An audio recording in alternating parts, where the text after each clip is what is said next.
Assalamualaikum warahmatullahi wabarakatuh. Perkenalkan, nama saya Dila Aura Dwi Putri dengan NPM 0392233335. Di sini saya membuat video kampanye praktik baik dengan penerapan pendekatan TARL atau Teaching at the Right Level sebagai scaffolding pada Zone of Proximal Development atau ZPD. Tugas ini dibuat untuk memenuhi tugas ujian akhir semester mata kuliah Perspektif Sosiokultural dalam Pendidikan Indonesia. Praktik pengalaman lapangan 1 ini dilaksanakan di kelas 2C SDN Bondongan, Kota Bogor.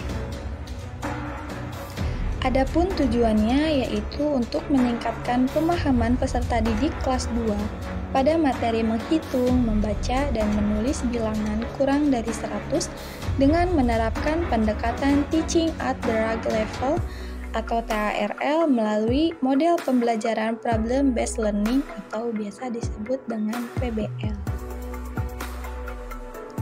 Pengertian pendekatan TARL, Scaffolding, dan ZPD. Pendekatan TARL atau Teaching at the Right Level merupakan pendekatan yang dapat melibatkan terjadinya proses tingkatan level yang sesuai dengan kemampuan kognitif yang dimiliki oleh peserta didik. Sehingga, dalam proses pembelajaran, peserta didik dituntut harus lebih aktif dan lebih menekankan proses pembelajaran yang berpusat kepada peserta didik. Scaffolding.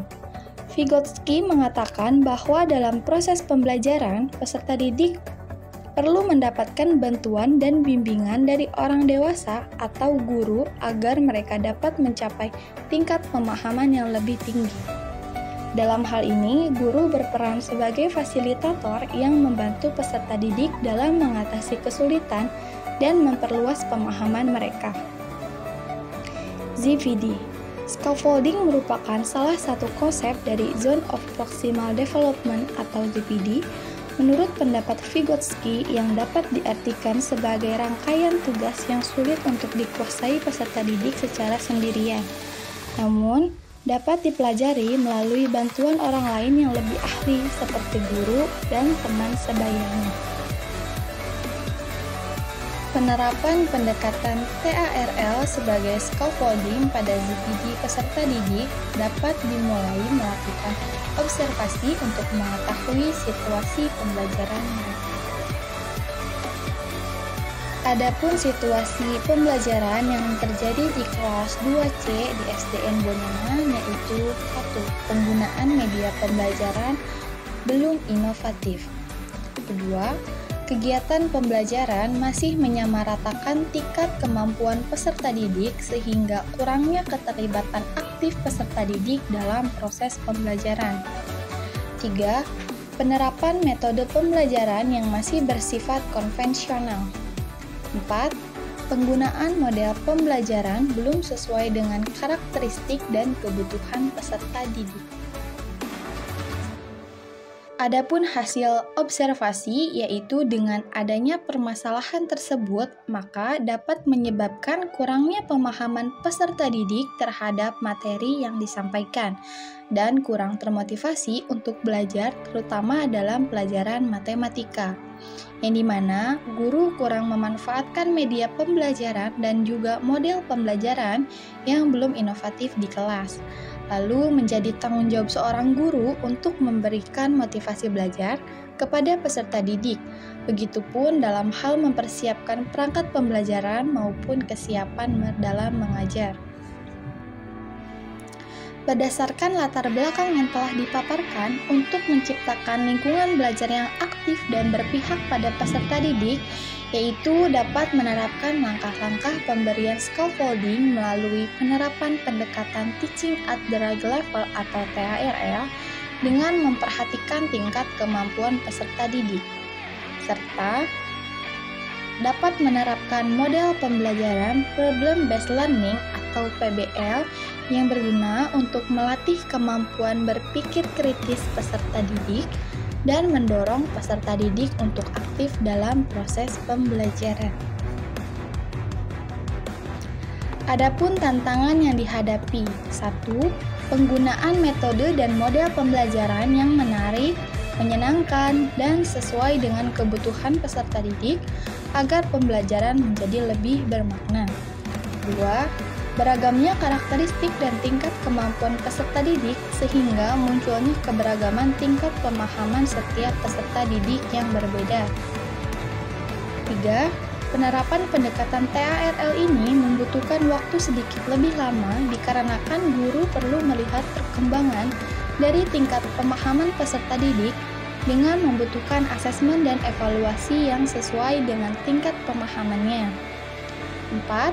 Menyusun LKPD atau soal evaluasi dengan memperhatikan tingkat kemampuan peserta didik sehingga LKPD atau soal evaluasi dikelompokkan menjadi 3 tingkatan, yaitu tingkat kemampuan rendah, tingkat kemampuan sedang, dan tingkat kemampuan tinggi.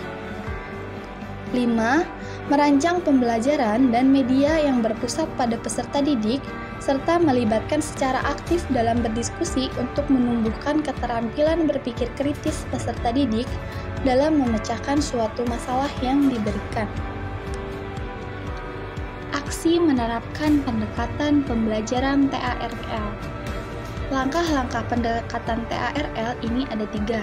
Yang pertama, mengidentifikasi tingkat kemampuan peserta didik. 2. Mengelompokkan peserta didik. 3. Menyusun LKPD dan soal evaluasi. Mengidentifikasi kemampuan awal peserta didik. Untuk mengidentifikasi kemampuan peserta didik, ini dapat dilakukan dengan tes diagnostik awal pembelajaran. Selain itu, dapat melakukan wawancara dengan wali kelas 2C. Mengelompokkan peserta didik. Pada kegiatan pembelajaran, peserta didik dikelompokkan berdasarkan 3 tingkat kemampuan, yaitu tingkat kemampuan rendah, tingkat kemampuan sedang, dan tingkat kemampuan tinggi. Menyusun LKPD dan soal evaluasi. Menyusun LKPD dan soal evaluasi ini dapat disesuaikan dengan tingkat kemampuannya. Ada tingkat kemampuan rendah, tingkat kemampuan sedang, dan tingkat kemampuan tinggi.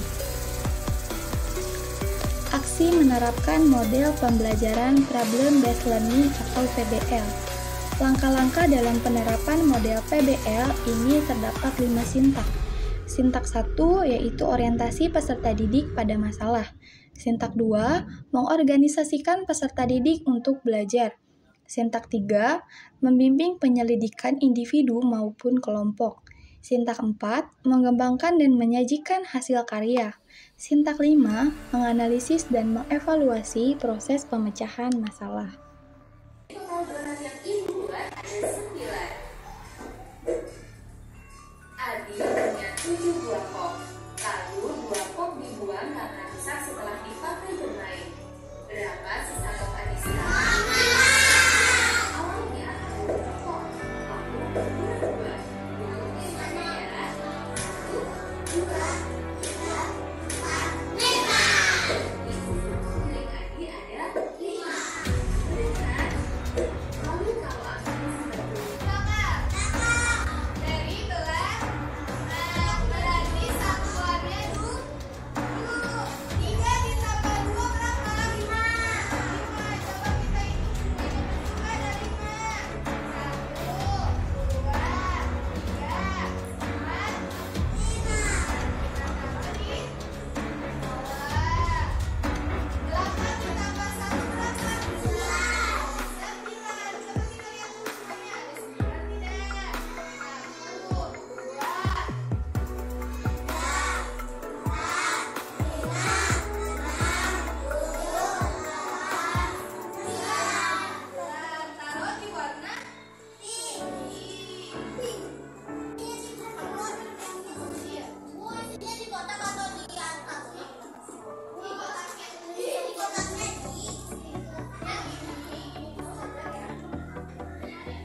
Selanjutnya ada dampak.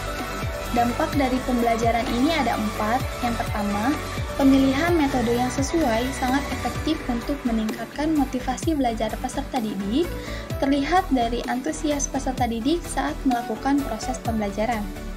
2.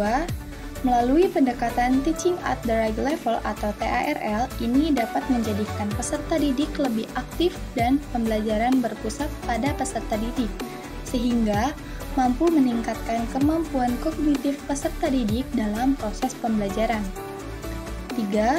Pemilihan model Problem Based Learning atau PBL, peserta didik menjadi lebih termotivasi sehingga proses pembelajaran dapat melibatkan peserta didik secara aktif dalam proses pembelajaran. Karena pembelajaran berpusat pada peserta didik dan melatih keterampilan berpikir kritis peserta didik dalam memecahkan suatu persoalan melalui diskusi kelompok. 4. Penggunaan media konkret pot penjumlahan dan pengurangan dapat membuat peserta didik menjadi fokus dan dapat melakukan atau mencoba media pembelajaran, sehingga peserta didik aktif berinteraksi dan berkomunikasi. Dan dengan bantuan media audio visual, membuat peserta didik lebih antusias dalam pembelajaran. Faktor keberhasilan. Penguasaan guru terhadap materi, media, metode, model, maupun langkah-langkah pada rencana pembelajaran yang telah dibuat. Pemahaman dalam implementasi pendekatan TARL dalam proses pembelajaran. Karena pendekatan TARL ini memfokuskan pada tingkat kemampuan peserta didik, sehingga peserta didik dikelompokkan berdasarkan tingkat kemampuannya, yaitu tingkat kemampuan rendah, tingkat kemampuan sedang, dan tingkat kemampuan tinggi. Selanjutnya, pemahaman sintaks model pembelajaran PBL dalam proses pembelajaran. Yang terakhir, pengkondisian peserta didik dengan menciptakan pembelajaran yang berpusat pada peserta didik atau student center. Kesimpulan, dalam pelaksanaan pembelajaran, guru harus memperhatikan Zone of Proximal Development atau ZPD peserta didik. Karena ZPD ini membebankan interaksi sosial peserta didik supaya peserta didik mampu mengembangkan keterampilan yang baru. Strategi dalam proses pelaksanaan scaffolding untuk mencapai ZPD yaitu mengelompokkan peserta didik berdasarkan kemampuannya, merancang persoalan atau permasalahan matematika sesuai ZPD peserta didik. Lalu guru memantau proses pembelajaran dengan terus memberikan bantuan, dan guru memberikan evaluasi serta umpan balik dari hasil atau solusi yang dicapai oleh peserta didik, sehingga dapat membantu peserta didik mendapatkan pemahaman mengenai materi penjumlahan dan pengurangan. Lalu keberhasilan dalam pembelajaran ini sangat ditentukan oleh kemampuan guru dalam memilih media, metode, model, dan langkah-langkah pada rencana pembelajaran, penguasaan materi, pemanfaatan media, koordinasi dengan guru, teman sejawat, serta penguasaan kelas.